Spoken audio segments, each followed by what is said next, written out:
Bonsoir tout le monde, heureux de vous retrouver.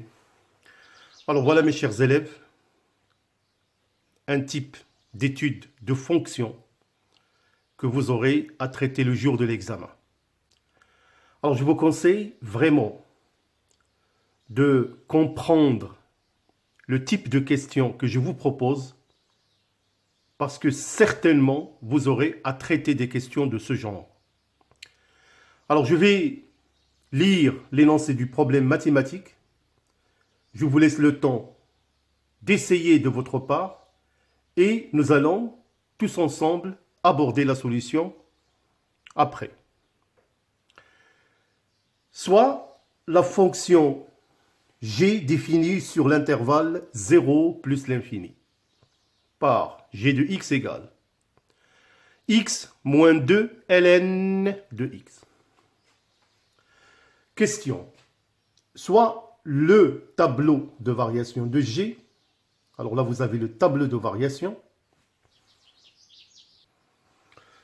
Alors voilà le tableau de variation de g de x qui présente la variation de g de x. Alors remarquez, c'est une question qui commence vraiment à faire l'objet le plus souvent dans les examens.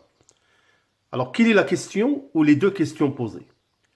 Calculer la limite quand x tend vers 0, x supérieur strictement à 0 de g de x, et la limite quand x tend vers plus l'infini de g de x. La deuxième question, et d'ailleurs c'est la question la plus importante, c'est à partir du tableau de variation, déterminer le signe de g de x. Voilà la deuxième partie. Soit la fonction f définie sur l'intervalle 0 plus l'infini par f de x est égal x moins ln de x au carré. Montrer que, quel que soit x appartenant à 0 plus l'infini, la dérivée de f' de x est égale à la fonction g de x sur x. Donc g de x, on l'a déjà abordé dans la première question. Établir le tableau de variation de la fonction f. Question numéro 3.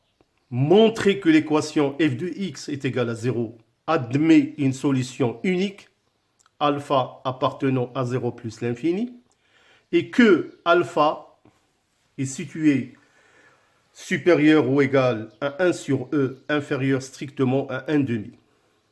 On vous donne une donnée, notez bien que ln de 2 au carré, il est inférieur à 1 demi.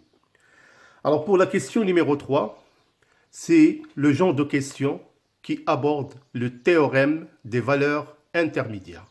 Bien évidemment, je vais vous l'expliquer quand on aura l'occasion de répondre à cette question. Question Q4. Montrer que l'équation y égale à x est l'équation de la tangente à la courbe C en x0 est égal à 1. Question Q5. Calculer la limite quand x tend vers plus l'infini de f de x moins x. Interpréter le résultat. Montrer que la courbe C est en dessous de la droite delta d'équation y égale à x. Et la dernière question, tracer la courbe C et la droite delta. On admet que la courbe C a un point d'inflexion de coordonnées E, E-1, et on prend E égale à peu près 2,7. Alors comme je vous ai dit, c'est un exercice vraiment typique. Il faut vraiment impérativement maîtriser ce genre de questions. Alors je vous laisse la possibilité de le faire et on va se rencontrer lors de la correction. A tout de suite. Alors voilà, on va aborder la solution. Donc, la première question, le calcul des limites. Alors voilà le résultat de la limite quand x tend vers 0 plus de g de x. Alors cette limite, elle est égale à plus l'infini. Et comme vous voyez, je vous ai montré pourquoi.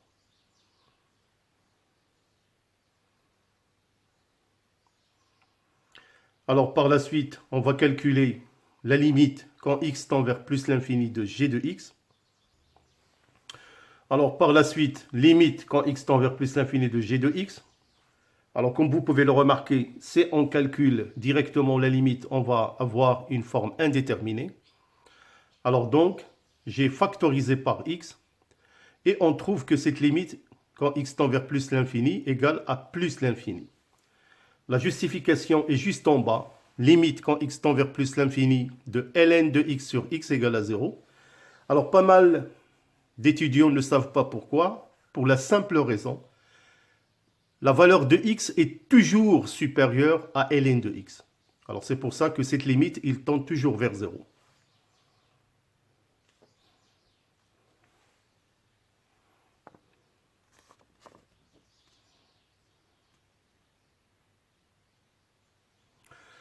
Alors là, je vous remontre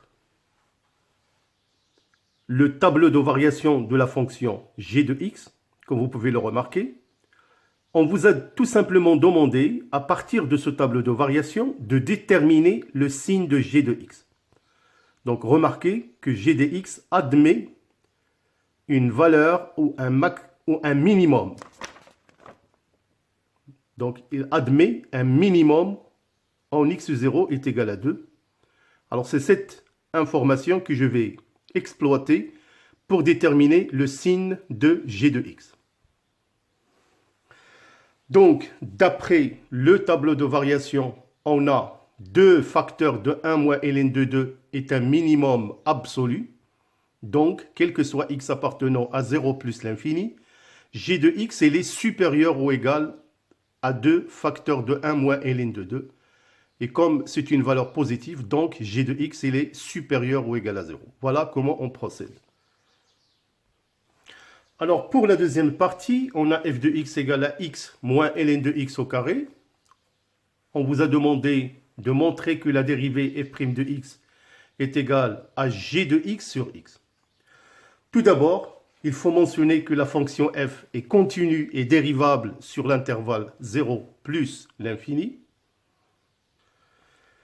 Donc f' de x est égal à x' moins ln de x au carré prime. Alors voilà, vous avez les calculs. Je ne vais pas vraiment faire une lecture des calculs que vous êtes censés connaître. Vous allez bien évidemment retrouver à la fin que f' de x est égal à g de x sur x. Notez bien un petit rappel, quand on dérive une fonction f à la puissance n', c'est n multiplié par f' multiplié par fn-1. C'est la règle que j'ai appliquée. Alors pour la question 2, on peut donc déduire le tableau de variation. Comme on a f' de x égale g de x sur x, donc quel que soit x appartenant à l'intervalle 0 plus l'infini, le signe de f' de x est celui de g de x que nous avons déjà établi précédemment. Nous avons déjà trouvé que la fonction g de x, il est positif sur l'intervalle 0 plus l'infini, ce qui permet de déduire le tableau de variance suivant. Donc nous avons f de x strictement croissante sur 0 plus l'infini. Il reste à déterminer les limites aux bornes de df. On a limite quand x tend vers 0 plus égale à moins l'infini. Alors juste en bas, la justification, on a limite quand x tend vers 0 plus de ln de x au carré, c'est moins l'infini.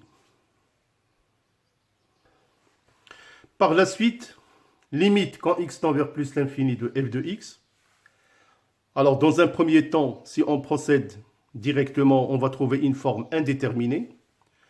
Alors on va factoriser par x, comme vous pouvez le remarquer, et on va trouver la limite égale à plus l'infini. Sachez toujours que la limite quand x tend vers plus l'infini de ln de x au carré sur x est égale à 0. Même si vous avez ln de x à la puissance n sur x, sa limite quand x tend vers plus l'infini, c'est toujours 0. Parce que, comme je vous ai dit, que x est strictement supérieur à ln de x à la puissance n. Alors par la suite, Pour la question Q3, l'équation f de x égale à 0. Comme je vous ai dit, on va utiliser le théorème des valeurs intermédiaires que j'ai abrégé en TVI, qu'il ne faut pas écrire. Alors cette équation admet une solution unique sur l'intervalle 0 plus l'infini, avec alpha comprise entre 1 sur e et 1 sur 2. Alors quand on utilise le théorème de valeur intermédiaire pour résoudre cette équation, c'est tout simplement de déterminer les points d'intersection de la courbe avec l'axe des abscisses. Voilà le sens de ce théorème dans le cas de f de x égale à 0. Alors, comment procéder? Donc, il faut mentionner que la fonction f est continue et croissante sur 0 plus l'infini. Par la suite, on calcule l'image de cet intervalle qui est égal à moins l'infini plus l'infini. Et comme 0 appartient à cet intervalle, moins l'infini plus l'infini, donc la fonction f de x admet une solution unique appartenant à 0 plus l'infini. Puisque f de 1 sur e est égal à 1 sur e moins 1 qui est négative, par la suite f de 1 demi il est positif, donc le produit il est négatif. Et on dit, d'après le théorème des valeurs intermédiaires, l'équation f de x égale à 0 admet une solution unique alpha comprise entre 1 sur e et 1 demi. Alors, pour démontrer l'équation de la tangente, donc y égale à x, en x0 égale à 1, vous allez appliquer tout simplement l'équation de la tangente que j'ai rappelée à droite, y égale f' de a, facteur de x moins a plus f de a. Et vous allez trouver que l'équation de la tangente, c'est y égale à x. Alors, pour calculer la limite quand x tend vers plus l'infini de f de x moins x, alors on va trouver que cette limite, c'est moins l'infini. Comme interprétation, on peut interpréter le résultat que la courbe C admet une branche parabolique de direction l'axe delta d'équation y égale à x au voisinage de plus l'infini. Alors pour la question 6, montrons que C est en dessous de la droite delta d'équation y égale à x.